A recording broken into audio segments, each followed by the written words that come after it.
قايله لك غبي ما ترجع لي الصحه ديالي. ان شاء الله ما تفوتكش، تبقى معاك ان شاء الله. كنتمنى.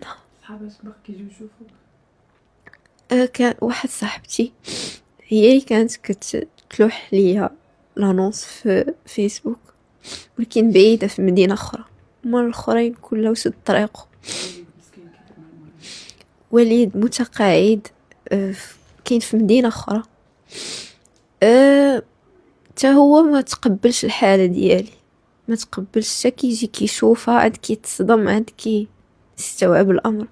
ولكن في التليفون لا عاودت ليه ما عنده ما يدير. شحال ديال الدوايا دابا انت كيخصك، شحال ديال المصاريف كيخصك في الشهر؟ دابا كيصرف عليك الوالد ديالك؟ من شي حد لا تعاون معايا ولا طلبت شي حد ولا بابا بشي مصروف قليل. انت مسكين نقول الله يحسن العوان. بس شحال كدير المصاريف؟ شحال ديال الدوايات كيخصك؟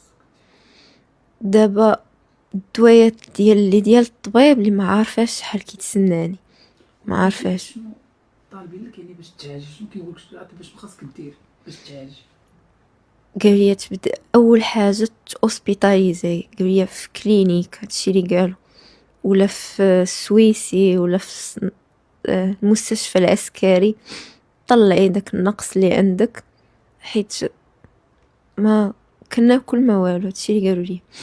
من وراها قالوا لي ديري تحاليل ديال الخروج، لي غام مصران، الكبسوله، هادشي. نرجع معاك واحد الشويه، انت فاش كنتي كتقري شنو كان الحلم ديالك تكون؟ صراحه كنتي كتمني تكون قبل المرض؟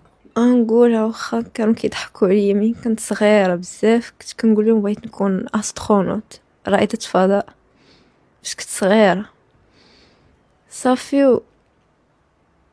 كنت كنحس بديك الساعات صغيره عندي القدره نديرها، ولكن صافي دابا كلشي تبدل.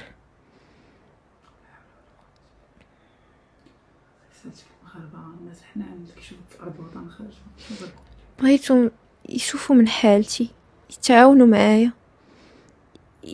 معايا بأي حاجة، بالدواء، بفلوس، بأي حاجة يتعاونوا معايا. ما بغيتش نبقى في هاد الحالة. راه كيجي واحد الوقت حتى الناس اللي قراب لك يقدروا يتخلاو عليك، وانا ما عارفاش شنو غندير، فين غنمشي، ما عارفاش، ما حافظاش.